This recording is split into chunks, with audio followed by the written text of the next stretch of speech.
Jeeva today பார்வையாளர்களுக்கு வணக்கம். இன்றைய நேர்காணலில் வழக்கறிஞர் திராவிட முன்னேற்ற கழகத்தை சேர்ந்த அல் புகாரி அவர்கள்.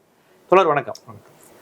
திமுகவில் நீங்கள் இணைஞ்சிருக்கீங்க, தோற்று போன கட்சியில் இணைஞ்சிருக்கீங்க, வெற்றி பெற்ற கட்சியில் நீங்கள் இணையலை. தோற்று போன கட்சியில் தோற்று போனாலும் இதுதான் தமிழ்நாட்டுக்கு அரண், தமிழர்களுக்கு அரண், சிறுபான்மை மக்களுக்கு பாதுகாப்புங்கிற நம்பிக்கையில் நீங்கள் சேர்ந்துருக்கீங்க. ஆனால் மதச்சார்பற்ற முகம்ங்கிறது இந்தியாவில் காங்கிரஸுக்கு தான். அது இப்போ திமுகவுடன் இல்லை. இடதுசாரிகள் ஒருபோதும் இந்துத்துவாவுடன் சமரசம் செய்து கொள்ள மாட்டார்கள் என்பது ஓரளவு கடந்த காலங்களது நிறுவனமான உண்மையும் கூட.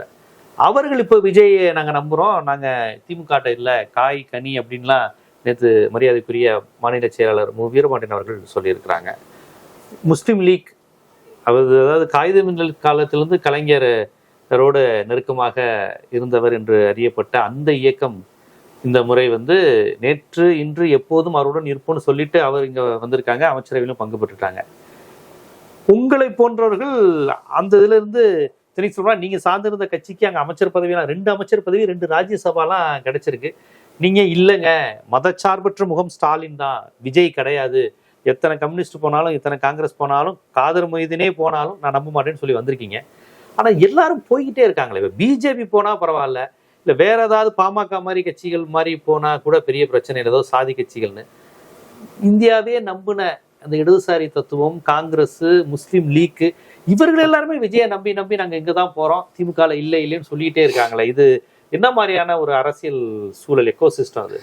அதாவது இப்போ நாம் போயிட்ட பிறகு நம்ம தொடர்ந்து நம்முடைய குரலை பதிய வைக்கணும். நீங்கள் என்னை கேட்டதுனால நான் சொல்கிறேன். என்னை பர்சனலாக நம்ம குரலை முன்வைக்கும்போது அதை இழிவுபடுத்தணுங்கிறதுக்காக கொடுத்த காசுக்கு மேலே போவாண்டா அப்படிடா இப்படிடான்ட்டு நிறைய இவருடைய கருத்துக்கள்லாம் பார்க்குறோம். அது அவங்களுடைய இயலாமையே காட்டுது. நான் ரொம்ப டிரான்ஸ்பரண்டாக இருக்கணும்னு நினைக்கிறவன். நம்முடைய ஐடிஆர்லேருந்து அக்கௌண்ட் ஸ்டேட்மெண்ட்லேருந்து என்ன இருக்கோ எல்லாத்தையும் கொடுத்துருவோம். ஒன்றுமே இல்லை, பொருளாதார ரீதியாக யாரையும் தான் தந்து யாரையும் கூட போகிறது இல்லை. அது மாதிரி அப்படி நான் கேள்விப்பட்டதும் இல்லை. அதிகாரம் இப்போ ஒன்றுமே இல்லை. வரலாறு எழுதும் பொழுது வரலாற்றினுடைய சரியான பக்கத்தில் நாம் இருந்தோம் அப்படிங்கிறது ரொம்ப we should be there at the right part of the history. இது நீங்கள் பார்த்தீங்கன்னா சசிகாந்த் செந்தில் சார் நல்லா எழுதியிருப்பார். அதை நான் ஏன் ராஜினாமா செய்தேன் அப்படின்னா, நான் ரைட் பார்ட் ஆஃப் த ஹிஸ்ட்ரியில் இருக்கணும்னு நினைக்கிறேன் அப்படின்னு சொல்லுவார். அது அருமையான வார்த்தைகளை நம்ம இன்ஸ்பயர் ஆகும். இப்போ காங்கிரஸ் நம்ம லேட்டராக பேசுவோம். மற்ற கட்சிகள் நீங்கள் எடுத்துக்கிட்டீங்க அப்படின்னா அவர்களுக்கு ஆதாயம் இருந்ததா அப்படின்னா கம்யூனிஸ்ட்லேருந்து வருவோம். ஏன்னா இப்போ அவங்க என்ன பேசுனாங்க, ஜனாதிபதி ஆட்சி வந்துவிடக்கூடாது என்பதற்காக தான், இது ஆளுநர் ஆட்சி வந்துவிடக்கூடாது அப்படிங்கிறதுக்காக தான் நாம் போய் ஆதரவு தெரிவிக்கிறோம், ஏன்னா அதுதான் கரெக்டாக இருக்கும் அப்படின்னா. அப்படி பார்த்தா ஃப்ளோர் டெஸ்ட் முடிஞ்சோடனே வெளியே வந்திருக்கணும், கரெக்டா இல்லையா? ஏன்னா ஃபுல் பெரும்பான்மையை காட்டிட்டாரு. 25 சீட் இந்த பக்கம் கொடுத்துட்டாங்க. 119 120 வந்து இப்போ கம்யூனிஸ்ட் தான் பதில் சொல்லணும். எதுக்கு தொடர்ந்து இருக்கீங்க நீங்க கூட்டணியில? இப்போ அடுத்த கேள்வி எப்போ வரும்னா, இல்லை எப்போ வேணா கவுந்துரும், அதனால தான் நாங்கள் நிற்கிறோம் ஒரு வாரத்துக்கு அவங்க சொல்றாங்க. இப்போ திமுக கூட்டணி எதுக்கு வெளியே போனீங்க? இது ரெண்டுல எந்த வாதம் உண்மை? இப்போ நீங்கள் என்கிட்ட ஒரு கேள்வி கேட்டிங்கன்னா எல்லா இடத்துக்கும் நான் பதில் சொல்லுவேன். என்கிட்ட எல்லாத்துக்கும் நியாயம் இருக்கு. ஏன்னா என் மடியில் கனம் இல்லை, என் வழியில் பயம் இல்லை. எனக்கு ஒன்றுமே இல்லை, நான் பாட்டு கரெக்டாக சொல்லுவேன். ஏன்னா எனக்கு திமுகவுடைய ட்ராக் ரெக்கார்டு இருக்குங்க. செக்யூலர் பார்ட்டி என்று தன்னை நிரூபித்துக் கொள்வதற்கு காங்கிரஸை விட தகுதியான கட்சி திமுக தான் அப்படின்னு என்னால் ப்ரூவ் பண்ண முடியும். ட்ராக்கை வச்சு நீங்கள் கலைஞர் காலத்தில் கூட்டணி வச்சாங்க அப்படின்னு யாராவது கொண்டு வந்து அந்த வாதத்தை சொன்னால் நான் அதுக்கும் பதில் சொல்லுவேன். அதற்கு பிறகு 14, 19, 24 3 முறை வாய்ப்பு திமுகவுக்கு. அதுவும் கடந்த 24 பிரகாசமான வாய்ப்பு. ஏன்னா மெஜாரிட்டி இல்லை பாஜகவுக்கு. அப்போதும் நாங்க இதுலதான் உறுதியா நிற்போம். கடந்த 20 பதவி தொங்கு நாடாளுமன்றம் அமைது வாங்கன்னா எதை வேணா ஹோம் மினிஸ்டர் கூட டிமாண்ட் பண்ணி போற அளவுக்கு திறமை முயற்சி பண்ணிட்டு தான் இருந்தாங்க. காங்கிரஸ் முத்து பாரத் ஒரே இதனால இதெல்லாம் வெற்றுவாதங்கள். இப்போ இன்னைக்கு உறுதியா இருக்கிற ஒரே கட்சி திமுக தான், இந்தியாவிலேயே உறுதியா இருக்கிற ஒரு கட்சி அப்படிங்கிற தோணல. என்கிட்ட எது கேட்டாலும் என்கிட்ட பதில் இருக்கு. ஏன்னா அதுக்கே நான் தான் சொல்றேன், மடியில கனம் இல்லை, வழியில பயம் இல்லை. நம்மளை இழிவுபடுத்துறதுக்கு இவன்ட்ட பாயிண்டே இல்லை. விட்டுருங்க. இவர்கிட்ட நான் கம்யூனிஸ்ட்ல தான் ஆரம்பிக்கிறேன். நாங்க போறோம், ஜனாதிபதி ஆட்சி இது ஆளுநர் ஆட்சி நடைமுறைப்படுத்தப்படக்கூடாது, கவர்னன்ஸ் ரூல் இம்போஸ் ஆகிடக்கூடாதுங்கிறதுக்காக போறோம். நாங்க அவர் பெரும்பான்மை நிரூபிச்ச உடனே வெளியே வந்திருக்கணும். ஏன்னா உங்க நம்பர்ஸோட அதிக நம்பர்ஸே அவர் கிடைச்சிருச்சு. அந்த கேள்விக்கு அவர் இடத்துல பதில் இல்லை. ஒண்ணு. ரெண்டாவது, சும்மா விமர்சிப்போம், கரண்ட் கட்ட விமர்சிப்போம், அப்படி இதெல்லாம் வாதம் கிடையாது. வெளியே வாங்க டிக்ளேர் பண்ணணும் நீங்க. ஆனா என்ன பண்ணிட்டீங்க, மாறாக எங்களால சொல்ல முடியல, இதுக்கு மேல என்ன ஓப்பனா சொல்ல முடியலன்னா இங்க நில்லுங்க. அப்போ உங்ககிட்ட டிரான்ஸ்பரன்சி இல்லை. என்ன பிரச்சனை? வீரபாண்டியனுடைய வார்த்தையே கம்யூனிஸ்ட் சிக்கலில் உள்ளாக்கும். கனி இருப்ப காய் கவர்ந்துட்டு தான் சொல்ல முடியும். யார் கனி யார் காய் என்று சொல்ல முடியவில்லை என்றால் உங்களுக்கு விஜய்க்கு என்ன வித்தியாசம்? எதையுமே தெளிவு பெற ஒரு நீரோடையா பேச மாட்டார் விஜய். சும்மா இப்படி இப்படி அப்படின்னு. அப்போ உங்களுக்கு விஜய்க்குமே வித்தியாசம் இல்லையே. உங்களை எதை தடுக்குது? நாங்க தெளிவானவர்கள், இஷ்யூ பேசலாம், கூட்டணி இப்படிலாம் பேச தெரியும் உங்களுக்கு அப்படின்னா. கம்யூனிஸ்ட் சண்முகம் அப்படி பேசினார், நாங்க அப்படித்தான் அப்படின்னாரு. அப்ப இவர் இப்படிங்கிறாரு, நான் அவர் போய் அங்க டி ராஜாவை சந்திச்சுட்டு வருவாரு, நாங்க இங்க இருந்து கூட்டிட்டு வெளியேறிடுவோம் அப்படின்னா தெளிவில்லாம இருக்கு. எதுக்காக? என்ன அடிப்படையில்? அப்ப கம்யூனிஸ்டுகள் தன்னுடைய அடிப்படை தகுதியையே இழந்து விட்டார்கள் இந்த இடத்துல. ஒண்ணு முஸ்லீம் லீக் நேத்து, இன்னைக்கு, நாளைக்கு அப்படின்னு நேத்து, அதுக்கப்புறம் ஆமா, அதுக்கப்புறம் இல்ல, அப்புறம் திரும்ப ஆமா. சரி, ஜனாதிபதி ஆட்சி வந்து விடக்கூடாது என்பதற்காக தான் போனோம்னா, ஏன்னா நான் கம்யூனிஸ்ட் ஸ்டார்ட் பண்ணதுக்கு காரணம் என்னன்னா, அமைச்சரவையில் இடம்பெறாத கட்சிக்கு இங்க அடிப்படை உரிமை இல்லைன்ட்டு. நான் அமைச்சரவையில் இடம்பெறாத கட்சிக்கு குறைந்தபட்ச தகுதியை இழந்துட்டாங்கன்னு சொல்லிட்டேன். ஏன்னா வெளிப்படைத்தன்மை இல்லை உங்ககிட்ட. நாங்க ஜனாதிபதி ஆட்சி தான் வராம போனோம் அப்படின்னா, என்னைக்கு பெரும்பான்மை நிரூபிச்சிட்டாரோ, உங்களை விட அதிகமான நம்பர்ஸோட நிரூபிச்சிட்டாரோ அன்னைக்கு நீங்க வெளியே வந்திருக்கணும். போன வேலை முடிஞ்சு. ஆனால் மாறாக நீங்க என்ன பண்ணிட்டீங்க? வெளியே வந்து இப்ப அடுத்த கட்டத்துக்கு எங்க போயிட்டீங்க? திமுக கூட்டணி நாங்க இப்ப இல்ல, எங்களால் தெளிவா சொல்ல முடியாதுன்ட்டார். என்னால் ஓப்பனா சொல்ல முடியாதுன்ட்டார். அப்போ அங்கே கம்யூனிஸ்டுகள் காலி. மக்கள் உங்களை பார்த்துட்டாங்க. முஸ்லீம் லீக் மாடு இருக்கக்கூடிய பிரச்சனை வருது. விஜயை விட்டுருங்க, அவருக்கு அந்த பத்தி அக்கறையா இருக்காது. அவர் திருப்பரங்குன்றத்திலே வாய் திறக்காதவர். உங்களை கூட்டு ஒரு அமைச்சர் இடம் கொடுத்துருக்காங்க. முந்தின நாள் உங்களுடைய கடமை என்ன? நாளைக்கு இந்த ஈவ் ஆஃப் பக்ரீத்னு வார்த்தை தெளிவா இருக்குது. பக்ரீத்ல புடி எல்லாரையும். மறுநாள் நான் உட்காருவேன், கம்ப்ளைண்ட்ஸ் கால் கொடுப்பேன், நீ எத்தனை பேரை பிடிச்ச என்கிட்ட ரிசல்ட் கொடுக்கணுங்கிறாரு. உட்கார்ந்தாரு, கொடுத்தாங்க. அப்ப நீங்க என்ன பண்ணிருக்கணும்? இப்படி ஒரு தீர்ப்பு வந்திருக்குது. நீங்க வந்து we are not afraid of consequences எல்லாம் கூட பெருசா எதிர்பார்க்கல. அவ்வளவு பெருசாலாம் கூட எதிர்பார்க்கல. இது திருப்பரங்குன்ற அளவுக்கு உங்களுக்கு சவாலான விஷயம் இல்ல. சந்திக்கிறேன் ஒரு போலீஸை பேச வைக்கிற அளவுக்கு அந்த லெவலா எதிர்பார்க்கல. உட்கார்ந்து ஒரு அமைச்சரா நீங்க யாரா இருக்கீங்களோ, நீங்க ஒரு சின்ன ஃபேஸ்புக் பதிவு, இப்படி ஒரு பதட்டமான தீர்ப்பு வந்திருக்கு. பதட்டப்பட வேணாம். என்னைக்கும் தாவேக அரசு துணை நிற்கும். முஸ்லீம் லீக் உங்களுக்கு அமைச்சரவையில் நிக்குது, நீங்க பயப்பட வேணாம். ஒரு வார்த்தை அதோடு முடிச்சிட்டீங்க. உங்க கதையை முடிச்சிட்டேன். உங்களுக்கு என்ன தகுதி இருக்கு அதுக்கப்புறம்? இதேதான் விடுதலை சிறுத்தைகள். ஜனநாயக படுகொலையை செய்யறாரு, எல்லார்ட்டையும் போய் சீட்டை கேட்கிறாரு, 4 பேர் வந்து ராஜினாமா பண்றாங்க. நாளைக்கு இதையே உங்க கட்சியில செஞ்சா நீங்க என்ன பண்ணுவீங்க? எஸ், அப்படிதான். அதை கண்டிக்கிறோம்னு கம்யூனிஸ்ட் சொன்னாங்க. அந்த 4 பேர் ராஜினாமா செஞ்சாங்களே, அப்ப கண்டிக்கிறோம்னு சொன்னாங்க. கண்டிச்சா போதுமா? தப்பு செய்யறாரு, தப்பே செய்யாத திமுக கூட்டணி வெளியே வந்துட்டீங்க. கற்பனையாக வைக்கப்பட்ட விஷயங்கள். ஒரு தோல்வி இது போதுமானதுன்னா மக்கள் பார்த்துட்டு இருக்கிறாங்க. நான் இப்போ சொல்றேன், நான் என்ன ஒடுக்க பாக்குறாங்க, என்ன நசுக்க பாக்குறாங்க, ஏன்னா நான் காரணம் இல்ல, கரூருக்கு நான் இல்ல காரணம், அது இல்ல இது இல்லன்னு பேசுன விஜய்க்கு வந்து ஒரு பர்ஃபார்மன்ஸ் ட்ராக் ரெக்கார்ட் 0 வச்சிருக்கிற விஜயே பாவம்பா ஏதோ செய்ய வரான், அவனை இவங்களாம் சேர்ந்து நசுக்கிறாங்க அப்படின்னு நம்பி மக்கள் போட தயாரா இருக்கிறாங்கன்னா, சாதனை நாயகன், சாதனைகளாலே தன்னுடைய பெயருக்கு பின்னால் பட்டியலை வைத்திருக்கக்கூடிய மரியாதைக்குரிய தலைவர் அவர்கள், முன்னாள் முதலமைச்சர் அவர்களை பார்த்து இவ்வளவு சாதனை பண்ணி கூட இருந்த இவனுங்கெல்லாம் ஒரு தோல்விக்கு ஓடிட்டானுங்களே அப்படின்னு மக்கள் பார்க்க மாட்டான்னு நினைக்கிறீங்களா? மக்கள் யோசிக்க மாட்டான்னு நினைக்கிறீங்களா? படப்பாவில இவ்வளவுதானா நீங்க? அப்பதான் எனக்கு ஒண்ணு தோணுச்சு, கம்யூனிஸ்டுகள் இவ்வளவு புரட்சிகரமான கருத்துக்களை வச்சிருக்கிறாங்க. புரட்சியாளர் அம்பேத்கருடைய தீராத தாகம் கொண்ட மாணவரா திருமாவளவன் இருக்காரு.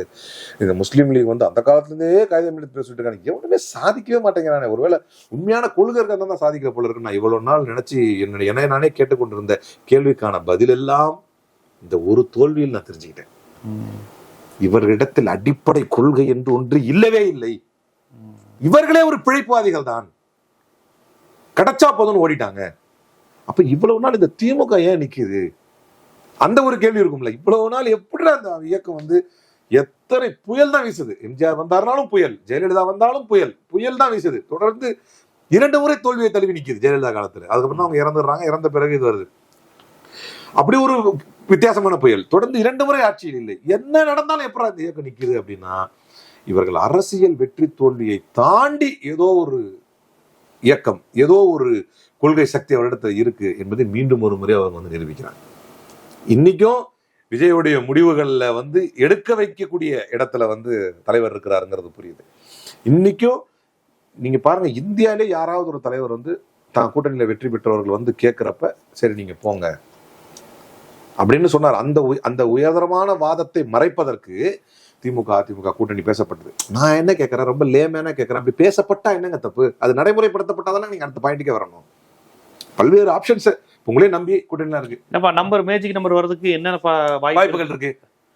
என்ன ப்ராபபிலிட்டி இருக்குன்னு இப்ப நீங்க கம்யூனிஸ்ட் இருக்கும்போது கூட சொல்லியிருக்கலாம். இப்படி சொல்றாங்க அதிமுக நம்ம பண்ணா கூட ஒரு வேலை நல்லா தான் இருக்கும்ல. என்ன தோழர் சம்பவம் சொல்றீங்க? கேட்டு கூட இருக்கலாம்.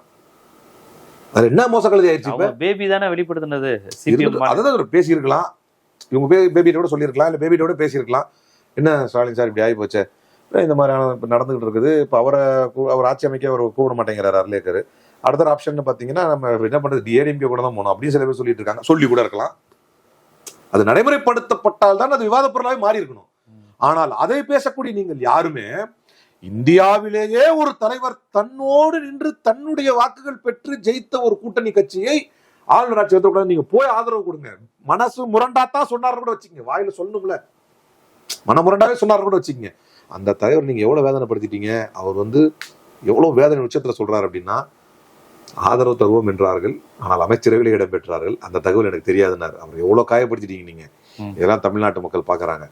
நீங்கள் அவரை காயப்படுத்திய ஒவ்வொரு காயத்துக்கும் மக்கள் வாக்குகளாக உங்களுக்கு பதிலளிப்பார்கள் வெகு விரைவாக. அது இடைத்தேர்தலா இருந்தாலும் சரி, உள்ளாட்சி தேர்தலா இருந்தாலும் சரி, இந்த ஆட்சியே கவிழ்ந்து இன்னொரு தேர்தல் அது தெரியல, நம்ம அதை வேணும்லாம் ரசிக்கல, நம்மளை மேனிபுலேட் பண்ணி போட்டுருவானுங்க. நான் அப்படி சொல்லலை. அப்படியே பாருங்க எப்படிலாம் நம்மளுக்கு நெருக்கடி கொடுக்குறானுங்கன்னா, எல்லா ஜனநாயக விழுமியங்களையும் மீறி ஒருத்தர் செயல்பட்டு இருக்காரு. அவர் யாருமே கேள்வி கேட்கல. 6 மாசம் கூட இது தாங்காது, ஏன்னா நம்ம விமர்சிக்க மாட்டோம்னு சொல்லியிருந்தோம். அது 3 மாசத்துல கூட விமர்சிக்கிற சூழ்நிலை வந்துடலாம் தான் பேசுறாரு. ஆனா மேனிபுலேட் பண்ணி அப்படி பேசுறது தப்பு. ஏன்னா செஞ்சிட்டு இருக்கிறவன் எந்த தப்பையும் நீ கேட்க மாட்டேங்கிற. இது 6 மாசம் கூட. அப்போ பொதுமக்கள் எவ்வளவு கவனமாக பார்த்து கொண்டிருக்கிறார்கள் என்றால், முன்னேற்ற கொளத்தூர்ல தலைவருடைய புகைப்படத்தை வரைவதற்கு அப்ஜெக்ஷன் பண்ணாங்க. பொதுமக்கள் ஒன்று சேர்ந்து துரத்தி அடித்தார்கள் தாவேகாரர்களை. பொதுமக்கள் ஒன்று சேர்ந்து துரத்தி அடித்தார்கள். இதுதான் உண்மை. பொதுமக்கள் ஒன்று சேர்ந்து துரத்தி அடித்தார்கள். நீங்க வெற்றி பெற்ற அரசு அமைச்சிருக்கலாம், ஆனா இந்த மண்ணை என்னைக்கும் ஆள்பவர்கள் திராவிட சித்தாந்தத்தை உடையவர்கள் தான் என்பதை இந்த மண்ணு மறக்காது. எனவே இவர்கள் ஒரு சாதனை நாயகனுடைய மனதை காயப்படுத்தி, அவரை புண்படுத்தி, எவ்வளவுதான் நீங்க அவரை காயப்படுத்தினாலும் அவர் நாகரிகமாவே உங்களை ஹேண்டில் பண்ணிட்டு இருக்காரு. நீங்க அதான் சொல்றேன், இந்தியாவிலேயே நீங்க உதாரணம் பார்க்க முடியாது. இல்ல அவர்கள் என்ன சொல்றாங்க, அந்த கூட்டணி சீட்டு பங்கீட்டின் போது காங்கிரஸ், இந்திய கம்யூனிஸ்ட், மார்க்சிஸ்ட் கம்யூனிஸ்ட் கட்சி, விடுதலை சிறுத்தைகள்லாம் கேட்ட இடம் தராம, அந்த எண்ணிக்கை தராம, ரொம்ப திமுக பிக் பிரதர் ஆட்டிடியூடா நடந்துகிட்டதை கம்யூனிஸ்டுகள் உள்ளுக்குள்ள வச்சுட்டு இப்ப அதை வெளிப்படுத்துறாங்க. ஆனா விஜய் அமைச்சரவை தர்றாரு, இடம் தர்றாரு. திமுக அந்த கூட்டணி சமயத்துல, தேர்தல் சமயத்துல, அந்த கூட்டணி சமயத்துல ரொம்ப ஒரு பெரிய மனமில் நடந்துகிட்டாங்க. அந்த இதை தான் இப்ப காமிக்கிறாங்கிறாங்க. இது ஒரு நல்ல ஒரு கேள்வி. அப்ப இதுல என்ன கருதுனா, திமுக என்ன மனநிலை இருந்துச்சு? நான் பெசிமிஸ்டிக்காவே சொல்றேன், நெகட்டிவ் மோட்லயே சொல்றேன். தேவைன்னா இல்லைன்னா போ அப்படின்னு இருந்துச்சா? அப்படி வச்சுக்கலாமா? ஆனா உண்மை அது இல்லை. என்னன்னா திமுக முடிந்தவரைக்கும் எல்லாரையும் கூட்டணியில இருக்கணும்னு தான் நினைச்சது. அப்படி சொல்றதா? அப்படி காங்கிரஸ் தான் சொல்லவே கூடாது. ஏன்னா கடந்த காலத்துல 25 சீட்டு, இந்த முறை 28, உடனே ஒரு ராஜ்யசபா சீட்டு. நியாயம் அப்படிலாம் இல்லை. நான் ஒரு வாதத்துக்கு அதெல்லாம் உண்மை வச்சுக்கிறேன். திமுக என்ன இருந்தா இல்லை வெளியே போன்னு சொன்னாங்களே, நீங்க ஏன் போல? அப்படித்தானே அதை புரிஞ்சுக்க முடியுது. எனக்கு இருந்தா இல்லைன்னா வெளியே போங்கிறாலும், நாங்க எங்களை ரொம்ப ஹியூமிலியேட் பண்ணாங்க, எங்களை ரொம்ப சிறுமைப்படுத்தினாங்க, அதுக்கு மீனிங் என்ன? இவ்வளவுதான்ப்பா முடியும், இல்லை வெளியே போனா. ஆனா இவங்க தான் சொல்றாங்க பிரேமலதா விஜயகாந்த் நிறைய கொடுத்துட்டாங்க. கடந்த தேர்தலில் திருமாவளவன் எவ்வளவு வாங்கினாரு? 6 சீட்டு வாங்கினாரு. இந்த முறை எவ்வளவு வாங்கினாரு? 8 வாங்கினாரு. ஆனாலும் சொல்றாங்க எங்களுக்கு கம்மியா தான் கொடுத்தாங்க. கடந்த சீட்ல காங்கிரஸ் எவ்வளவு வாங்குச்சு? 25. இப்ப எவ்வளவு வாங்கினாங்க? 28. இவங்க தான் சொல்றாங்க எங்களுக்கு கம்மியா கொடுத்துச்சு, எங்களை இழிவுபடுத்தினாங்க. எப்படியா? ஸ்டாட்டிஸ்டிக்லாம் இது தப்பா இருக்கட்டும், இது உண்மையினே எடுத்துக்குவோம். அப்படின்னா நீங்கள் நேர்மையானவர்களாக இருந்திருந்தால் எலெக்ஷன் முன்னாடி வெளியே போயிருக்கணும். நீங்க எவ்வளவு பெரிய சந்தர்ப்பவாதினா, ஒரு கட்சியினுடைய தலைமையை ஏற்று கூட்டணிக்குள்ளும் இருந்து கொண்டு உங்கள் உள்ளத்தில் ஒரு வஞ்சகம் இருந்தது என்பதை வெளிப்படையாக இப்ப சொல்றீங்க. நீங்க எவ்வளவு பெரிய மோசமானவங்க அரசியல் களத்துல. எங்களுக்கு அந்த வஞ்சகம் இருந்துச்சு. என்ன நீயே நல்லா இருக்கிறதுனால இப்படி பண்றியா? உங்களை ஏன் மக்கள் ஏத்துக்காம போட்டாங்க? இப்ப கொஞ்ச நேரத்துக்கு தான் நான் சொன்னேன், நீங்க ஏன் இப்படி உருப்படாம போனீங்கன்றது இந்த மாதிரியான எண்ண ஓட்டம் உங்க மனசுல இருந்திருக்கு. நேரம் வரணும், காலம் வரணும், இவங்களை பழி வாங்கணும் அப்படின்ற வஞ்சகத்தோடய நீங்கள் தேர்தலை சந்தித்திருந்தால் நீங்க என்ன லட்சணத்துல நீங்க தேர்தலை பார்த்திருப்பீங்க. இது நானா சொல்றேன், களத்திலே வாக்குகளாக மாறவில்லை. சொன்னது யாரு? திருமாவளவன். அப்ப நீங்க எந்த லட்சணத்துல தேர்தல் வேலையை பார்த்திருப்பீங்க? எல்லாரும் இந்த கட்சிக்கு தோல்வியை ஏற்படுத்தி கொடுத்து விட்டு, வேண்டுமென்றே இந்த கட்சியை தோற்கடித்து விட்டு, ஒற்றை வெற்றிக்காக இப்படி பின்னங்கால் பிடரில் அடிக்க கொள்கையாவது மண்ணாவது தூக்கி வீசிட்டு எல்லாரும் ஓட்டிங்க. அப்போ உங்கள் வாதங்கள், இவங்க சொல்றாங்களா இந்த வாதங்கள்லாம், இவைகள் எல்லாம் சேம் சைட் கோல் வாதங்கள். இவைகள் எல்லாமே நீங்க எந்த அளவுக்கு சந்தர்ப்பவாதிகள் என்பதையும், திமுக எந்த அளவுக்கு கூட்டணி கட்சிகளாலே வஞ்சிக்கப்பட்டிருக்கிறது. ஏன்னா நான் ஒரு வாதத்தோட முடிச்சிட்டேன். நீங்க சொல்றது உண்மைன்னா 24 கொடுத்தா காங்கிரஸ் பேசலாம், 5 கொடுத்தா விசிகா பேசலாம், கூட தானே வாங்கி எல்லாரும் கூட வாங்கிட்டு எங்களை அசிங்கப்படுத்தினாங்க. எங்களை சொல்ல முடியல, என்ன சொல்றதுன்னு தெரியல. நீங்கள் செய்திருக்கக்கூடிய அசிங்கத்திற்கும் சந்தர்ப்பவாதத்திற்கும் என்ன பெயர் வைப்பதுன்னு உங்களுக்கே தெரியல. உங்களுடைய கட்சி தொண்டர்கள் உங்களை நிராகரிக்கிறார்கள். பனையூர் பாபு உங்களை நிராகரிக்கிறார், பெஞ்சமின் அதிமுகவை நிராகரிக்கிறார், மக்கள் உங்களை அவங்களே நிராகரிக்கிறாங்க. தூத்துக்குடியில இருந்த அந்த அஜித் ஆக்டர் உங்களை நிராகரிக்கிறாங்க. இதெல்லாம் நடக்குமா? ஆளுங்கட்சியில் இருக்கிறவங்களை விட்டுட்டு ஒருத்தன் வருவானா? அந்த அப்பவே வந்துருச்சு தேர்தலுக்கு முன்னாலேயே. எப்படி சாத்தியம் இதெல்லாம்? நியாயவான்கள் இன்னைக்கு திமுக பக்கம் தான் நிற்பாங்க, களத்துல நடக்கிறத பாக்குறாங்க. வேணா ஒரு வார்த்தையில கொஞ்சம் முன்ன பின்ன இருந்திருக்கலாம், அது தெரியல, நம்ம ஒரேடியா ஒண்ணுமே இருந்திருக்கலாம். ஆனா ரிசல்ட்ல 25 இடத்துல 28 வாங்கினீங்க, 6 இடத்துல 8 வாங்கினீங்க, எல்லாரும் அதிகமா தான் வாங்கினீங்க, யாருக்கும் குறைச்சு கொடுக்கல. முஸ்லீம் லீக் இதை வாதத்தை வைக்கலாம், என்ன கம்மியா கொடுத்தாங்க அப்படின்னு. ஆனா அது நீங்க தானே வேணாம்னு சொல்லி வாங்கினீங்க. எங்களை வந்து கேட்டாரு, மத்த எல்லாரையும் அக்காமடேட் பண்ண வேண்டியிருக்குது, நீ கொஞ்சம் அட்ஜஸ்ட் பண்ணிக்கிங்கன்னு சொல்லி கேட்டாரு அப்படின்னு. ஆனா அந்த முஸ்லீம் லீக் அடிப்படை தகுதி இழக்குது அப்படின்னா நாங்க வந்து என்னைக்குமே அவர் கூட தான் இருப்போம், இது வரலாற்று இது அப்படின்னு நேத்து பேசுறீங்க, அப்புறம் மறுநாள் மாத்தி பேசுறீங்க. அமைச்சரவையில் இடம் கொடுத்தால் எதையும் மாற்றிக்கொள்ளலாம்ங்கிற அளவுக்கு நீங்க அவர் மேலேயே புழுதி வாரி அப்புறமா வீசுறீங்க. இது எல்லாம் ஒரு பக்கம் வச்சுக்கிட்டா கூட பக்ரீத் வந்தது, உங்கள்கிட்ட எதிர்பார்த்த நீங்க என்ன சொன்னீங்க, சமுதாயத்துக்கு பெரிய எழுச்சி, இது ஒரு பெரிய மாற்றம் அப்படின்னு போனீங்க. அடுத்த கடமே வந்துச்சு பக்ரீத் இஷ்யூ. என்ன நடந்தது? திருப்பரங்குன்றம் இஷ்யூ சர்வே எடுத்துட்டு இருக்கிறேன், விளக்கு எத்தனை இப்ப நாங்க கடந்த கால அரசினுடைய முடிவையே நாங்கள் பின்தொடர்கிறோம்னு சொல்லி இருக்காங்க. அப்படியா சொன்னாங்க? அப்படி சொல்லலையே, அதான பிரச்சனை. 2 ஆண்டுகளுக்கு முன்பாக என்ன நடைமுறை இருந்ததோ அதையே செய்வோம் அப்படின்னாங்க. இது கேள்விக்கான பதில் இல்லை. கேள்வி எப்போ எழுது அப்படின்னா, கடந்த ஆண்டு திருப்பரங்குன்றத்தில் தீபம் ஏற்றுவது சம்பந்தமாக ஜி.ஆர். சுவாமிநாதன் நீதிபதியிடத்திலே வழக்கு வந்தது.